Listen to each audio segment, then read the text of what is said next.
Alright, welcome everybody to the Go Home show for Victory Road. We are here in the Bayshore Arena in Ontario in front of 2,995 people. But in an extremely short pre-show match, Andrew Everett defeats Dave Christ in 4:25 by pinfall with a 450 press, 38D-. I don't know why, but like this picture of Dave Christ just reminds me of Corey Graves. Like, I know obviously it's not, and I think they look pretty different.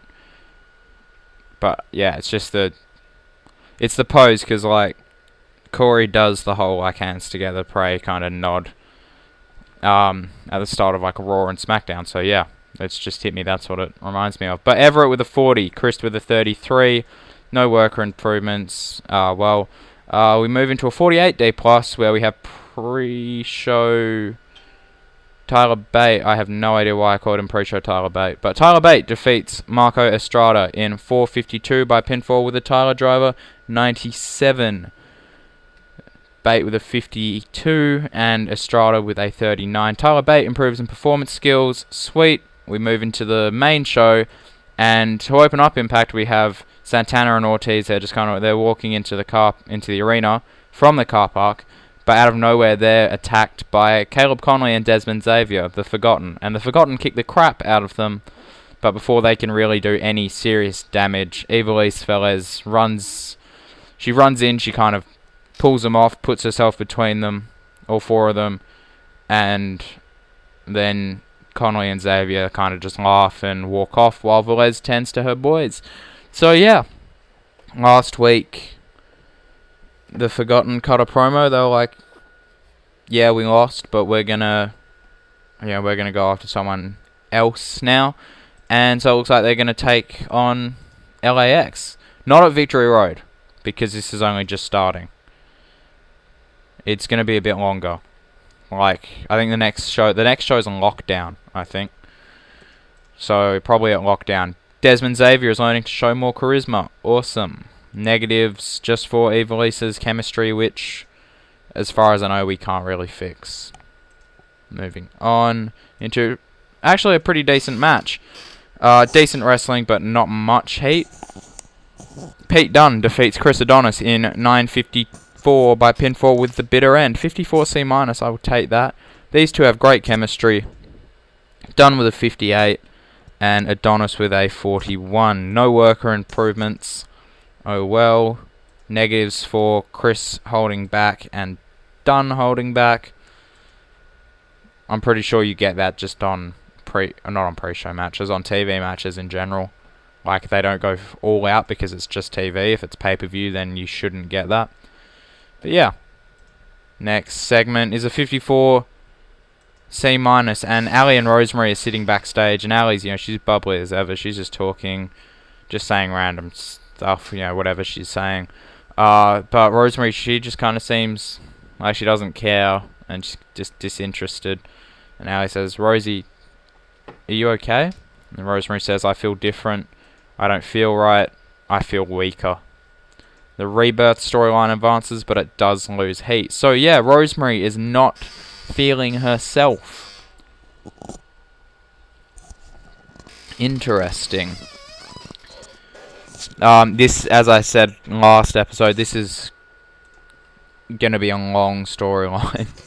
Like, there's stuff happening with Rosemary and what branches out from it. But it's gonna be good. I haven't written all of it out yet, but I know where I'm going with it. I just haven't written every week. But the parts that I haven't written are like post Bound for Glory, so it's a while away. It gives me ages to write it. We move on into a C60. C60 is not too bad. Not bad at all. Obvious, because Nick and Matt don't have the best entertainment skills on this mod, even though they are like super charismatic in real life. Anyway, JB says, ladies and gentlemen, I'm joined at this time by Nick and Matt Jackson, the Young Bucks. Last week you attacked Pete Dunne and Tyler Bate, and then Nick cuts him off. He says, can it, JB? Look, last week we were given the biggest opportunity since our return to this company, but still some people were doubting us. We saw it on Twitter, we heard it backstage, and we could hear it from the fans in the arena. Matt continues, he says, so we decided to send a message, and we super kicked Pete and Tyler's heads clean off their shoulders. Travis Banks, TK Cooper, watch out because you're next. And the storyline advances. The Bucks getting a bit of, well, yeah, a little bit of character development. They're like, yeah, look, the crowd doesn't really care about us. We're going to make them care. Obviously, the crowd would care about them because, they're the bloody Young Bucks. But, for storyline purpose, the crowd was kind of like, oh, yeah, the Young Bucks, cool. Maybe the crowd is just all Jim Cornette. We move on into that. Is really shocking. That is really shocking. That is a eye candy match, but I am going to blame that on Nicole and less so on Scarlett because, match had no psychology, dragged in the middle. It probably went too long. Scarlett did defeat Nicole in 8 minutes by pinfall, by the way. I did give the crowd a breather. Scarlett with a 75, Alexia with a 43. So, here we go. Length given limited psychology involved. So, did I script it? I'm pretty sure I scripted it. No, I didn't script it. Okay, if I scripted it as well, that would have probably been like a D+. Anyway, we learned from our mistakes. We move on into that should have been better. But Ishimori and Raquel, they make their way out to the ring to address Taiji's match on Sunday against Trevor Lee. And Raquel says 2 weeks ago someone made a terrible mistake. A mistake that will cost him his dignity on Sunday. That someone was Trevor Lee. And his mistake was attacking my client. Ishimori's been training hard for this for the last 2 weeks. And Trevor, if you haven't realised yet, he's already 1-0 against you. At Victory Road, my client will prove why he deserves to be the X Division champion when he walks in, kicks your ass, and then walks out still X Division champion.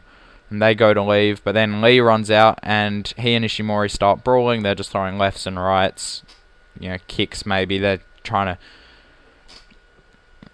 kill each other pretty much. But the locker room empties, and they get separated after tearing each other apart for about a minute or so. The feud has escalated over the last 3 weeks, and who is going to walk out champion on Sunday? The storyline advances. The rating is not as good as I would have liked. I would have liked probably a C- or a C. But it is what it is, really. We move on into, David Starr. Dave Starr is on the screen in a pre-tape promo package, and he says, I am the cream in your coffee, your favourite wrestler's favourite wrestler, the Jewish canon, the physical embodiment of charisma, the most entertaining man in professional wrestling, Mr. Americana, Davey Wrestling, the 104-minute man, the main event, the king of taunts, the product, David Starr. And I'm really good at professional wrestling. Impact Wrestling, I'll see you soon. So he debuts his charismatic Enigma gimmick, and it got an initial rating of great. Now, if you do follow me on Twitter, this probably shouldn't be too much of a surprise to you because I have said a couple times that I'd really like to bring David Starr in. Especially in a team with Matt Riddle.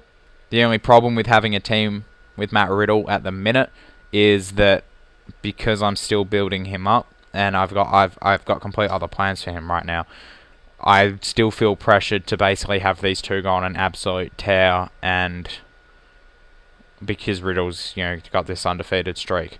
But obviously that's not where I'm going with it for now. So we might see the products later, but we're not going to see them just yet. D43 is not great, but then again, he is not over at all. So, we've got to start from somewhere. We've got to build him up. And we move on into, fair enough. Tomohiro Ishii defeats Vaughn Vertigo in 2:12 by pinfall with a vertical drop brainbuster, 27E. Vaughn Vertigo with a 22. Ishii with a 34. We move on into into this segment, Ishii squashes another competitor here tonight, and as he starts walking back towards the stage, towards the back, we see Matt Riddle watching on a monitor in the back, and he just says, "Impressive." And the "anything you can do, I can do better" storyline has started with this segment, and yeah, C61. We move on. So that is going to be like Matt Riddle's first story and Ishii's first story. Obviously, Riddle's kind of going to be carrying the weight of like the promos until I find someone to be Ishii's like manager, because Ishii doesn't speak English. So yeah. Anyway, we move on. Rey Mysterio appears on the video wall in a pre-tape promo that he sent in earlier. So this is not really his debut. It's his on-screen debut, but it's not his in-ring debut, I guess.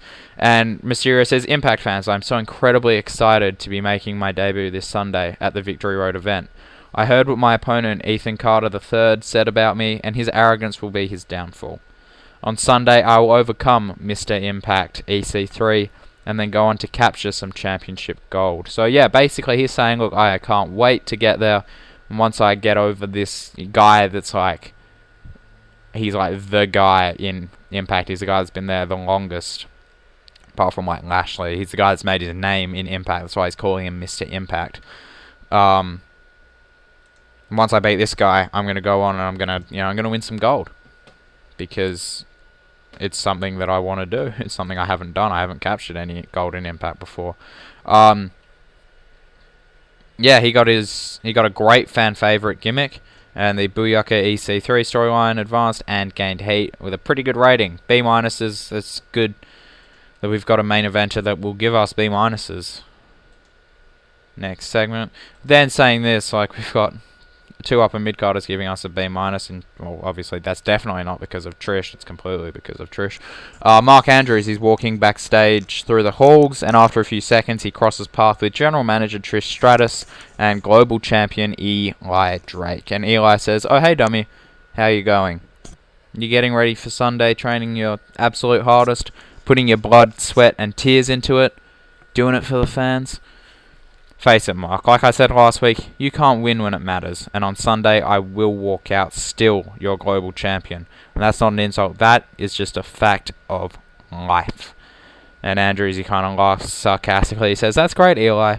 Really original. I'm just a loser. A high-flying underdog that'll never win the big one. Well, just you watch later tonight when I show you just what you're in for on Sunday." The storyline advances, it gains heat. Sweet. Trish Stratus is getting better at her gimmick. Negatives for just being short, and the storyline not having the greatest heat in the world. Moving on into, Mark Andrews defeats Sami Callihan in 10:22 by pinfall with a top rope moonsault. D plus 48's not great, but yeah. Andrews with a 46, Callihan with a 47. Like, the problem with Impact is that no one is particularly over apart from like Lashley, EC3, Mundo, and guys that I've brought in like Rey Mysterio. So we've got to build up a lot of main eventers. As I said that there's no one over, and then I listed about 5 people that are over. But, let's not worry about that. We're building up Mark Andrews to hopefully be a main eventer for us. I'm hoping that he is going to be like our Matt Sydal of the Reawakened series. Even if Matt Sydal is not our Matt Sydal.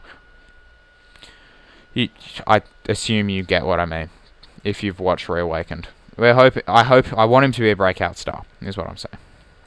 Next segment is Tenille Taylor talking on her phone in the car park when she's tackled by Alicia Edwards, who just rams her into the car, starting to just unload lefts and rights, beating the piss out of her.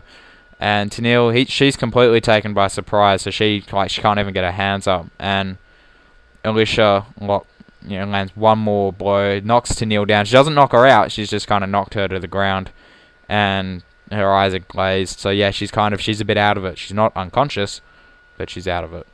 And Alicia storms off, screaming. The storyline advances, gains heat. This has not actually been that bad a storyline, considering, Yeah, it's Alicia Edwards. Like, she doesn't really have... Her character is literally, yeah, my husband kind of got me my job, but I'm... Yeah. Next segment is... That's not great, but... Oh, well.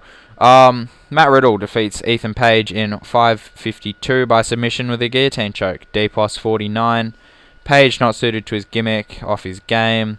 Park did good work at ringside. Lack of psychology in the match. Page with a 35. Riddle tearing it up with a 67 already.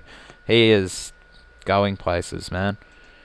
Next segment is Chelsea Green backstage, just scrolling through her phone when Taya walks up, but instead of saying anything, she just grabs the Knockouts title, clocks Green over the head with it, and just, you know, she falls to the ground. She gets on top of her, just laying punches, kicking, screaming. Okay, maybe she doesn't get on top of her then, because it's kind of hard to kick someone when you're, like, straddling their stomach. But finally she picks... Yeah, okay, she's definitely not straddling her. She picks Green up, powerbombs her onto a production crate, and then just lays the Knockouts title over Chelsea's limp body, then walks off laughing. I got a question. Like, I feel a lot of the brawl and backstage fight segments I do, they come across very similar. Do you guys see that? Like, am I just being paranoid? Am I being too hard on myself? Let me know down below, and I'd really appreciate if you did kind of include that in your comment, if you do comment, because, like, if it is, then I'm gonna go away and try and figure out different ways to write all these different things that really put them apart. So yeah, anyway, storyline advances, and Taya with the heat going into the pay-per-view. Moving on into... That's not a bad match. EC3 defeats Homicide in 11:36 by pinfall with a sweet meat sizzler. Carter with a 70, Homicide with a 51, no worker improvements. Homicide's got, like, declining physical ability, so unfortunately I don't think he's going to be a champion, which is sad because he's really good, but he's starting to show his age in this game.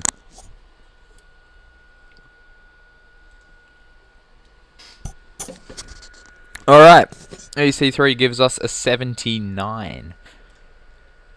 I'm not going to complain about that, but EC3 says Mr. Impact. I like that. Everything else you said, boring. Rey, you're a legend, but I made my name here by defeating legends, which is true, if I remember correctly. Like, he beat Angle, I think. I could be completely wrong. I wasn't watching when he was coming up. I started watching properly at the start of 2015. Or, yeah, like, I was kind of in and out. But yeah, so I think he defeated, like, Kurt Angle, Bully Ray, Sting, kind of those guys, because he had a really long undefeated streak. But yeah, I don't know. I've just said it there. I beat Kurt Angle, I beat Sting, I beat Samoa freaking Joe. Fighting someone of your caliber doesn't scare me. I'm not going to be dazzled by the lights this Sunday. I'm going to come in, prove to everyone that you're just a washed up loser, and prove that you don't belong here in Impact. That you have no claim to any of my spotlight. And after I'm done, I will go back to defending my Impact Tag Team Championship, because I'm the champion here, not you. Yeah, the storyline advances, it gains heat. It's funny, I said before, like, we've got a main eventer that's giving us B minuses, and EC3 gives us a B. I think that's the best rating of the... no, it wouldn't be. It's, like, on par with the Lashley segment. So, yeah, hopefully EC3 starts to get over a bit more, because he'll probably be a world champion again at some time if he keeps, you know, getting over more. The problem with his popularity now is if he stays like that as we grow, he's going to get knocked down to an upper mid-carder kind of guy. It shouldn't, but, you know, there's always a possibility with, like, star quality and the Destiny role. Yeah. Anyway, we're going to move forward into, yeah, just as I say that, Lashley gets a B77, and he makes his way down to the ring through like there's all this smoke and fog in his entrance. He looks like a predator. The thing I have visioned in my head is he's got like the death stare towards the ring, and he's just like walking through all this smoke. And if you saw him coming, you'd be terrified. But he stands in the ring. He says, "I've decided to give someone a shot. Anyone. So come down here and accept the challenge. Try to knock me off my perch and take this title from me. Make yourself famous. But Matt Sydal, you may not accept this challenge because you already have an opportunity on Sunday. And the result will be the same as tonight." The Monster vs. Underdog storyline has advanced with this segment, and, testament that great rating is not making it gain heat, because we've had great ratings in this storyline simply because Lashley has like fucking amazing menace. But our main event is so the challenge is answered by Travis Banks. But Lashley, he does defeat Travis Banks in 13:41 by pinfall with a knockout punch. Lashley makes defense number 1 of his title. Lashley with a 55 and Banks with a 54. Banks is improving in Rumble skills, but he's getting over really quickly. He's getting over more than TK is, which is kind of sad. But yeah, that's just how life is sometimes. I still think like TK's still getting over. He's just not getting over as quickly. Like, he started as a opener, and now he's an upper mid-carder, I think, Banks. And no, he started as a lower mid-carder, and he's now an upper mid-carder, whereas TK started as an enhancement talent and now as a lower mid-carder. So Banks was more over when they came in, a little bit. So hopefully both of them get up to the main event and become like some of our cornerstones for at least the tag team division. Because they're a great tag team, and I think matches, once they're over, matches with like the Tuesday Night Delights would be great. But yeah, we move into our last segment of the night. 55 C- is not...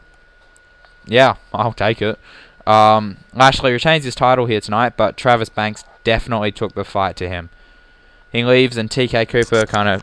Oh, so Lashley leaves, and TK Cooper kind of comforts his friend in the ring. But before too long, the Young Bucks make their way down and try to attack Banks and Cooper, because they said before, like, watch out, you're next. However, the Power Trip, because I can't be bothered writing South Pacific Power Trip every time, they fight back, and before too long, TK hits Matt with a rock, paper, scissors kick, and Travis hits Nick with a Busaiku knee. I couldn't remember what Travis's finisher was, and I was like, I could see him using the Busaiku knee. He's a hard-hitting motherfucker. But Banks and Cooper celebrate in the ring to close Impact. TK Cooper underperformed, but he's in with main eventer, upper mid-carder, and lower mid-carder, so fair enough. Storyline has advanced, and we're going to end the show there with a C64. I will take it. Increases our popularity in 43 regions. So yeah, that's the the go home show for Victory Road. Our card is pretty stacked. We've got, well, it's not super stacked, but we've got the tag team triple threat number 1 contenders match, which is Dunn and Bate, South Pacific Power Trip, and the Young Bucks. Winner becomes the number 1 contenders, obviously. We have Alicia Edwards versus Tennille Taylor in a loser leaves Impact match. Mark Andrews versus Eli Drake in a global championship match. What else? We have Chelsea Green and Taya Valkyrie in a knockouts championship match. EC3 versus Rey Mysterio. And Ishimori and Lee for the X Division title. Lashley and Sydal for the Grand Championship. And I think that is all. I don't think I'm missing one. No, I don't think I have missed one. Anyway, so who do you think's going to win? Who do you think is going to lose? Do you have any like storyline ideas going forward? Any feuds you'd like to see? Any character ideas, storyline ideas, any signing ideas? What did you like? What you didn't like about the show? But that's all for now. I will see you for Victory Road. Peace.